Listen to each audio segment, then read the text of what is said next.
Di ba, hindi mo nang hanapin kung sino nasan ako. So, how was it? Being given another role as important as this? I'm glad na ako yung kinonsider kasi hindi naman kasi ako yung first choice neto. Yeah, It's supposed to be for Rufa. Oo. Diba? Pero magko-conflict nga kasi doon sa ine-endorse niyang product. So, since talent din naman ako ng nanay niya, I'm glad na siguro syempre prerogative pa rin ng producer yon, di ba? But I'm glad na naisip din nila yon na ako.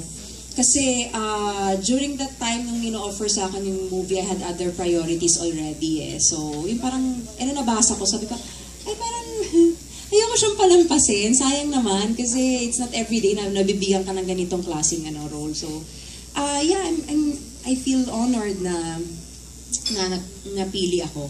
Ako yung final choice. What was the last movie na ginawa mo na ikaw yung lead? Would you recall? Indie.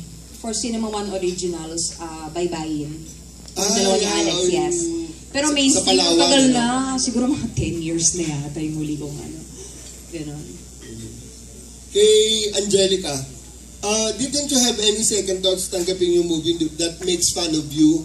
Parang self-deprecating yung humor pagdating doon sa episode mo. Hindi po. Actually, nung nabasa ko yung script, natagal na, talagang na-challenge ako para sa role. Ang iniisip ko noon, paano ako magpapapayat dito sa dulo? Yun naman pala, madali naman pala yung solusyon. Magpataba na lang ako, tapos tsaka na lang magpapapayat. Opo.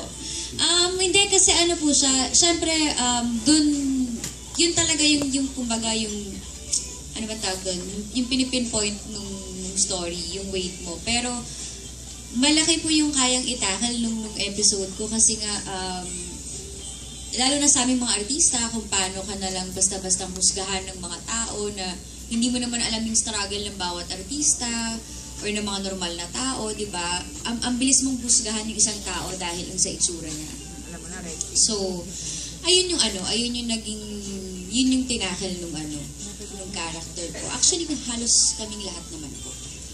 Pero ang galing-galing mo dun sa mga eksena mo. But did you feel that your name was that, hoy, talbog mo kami.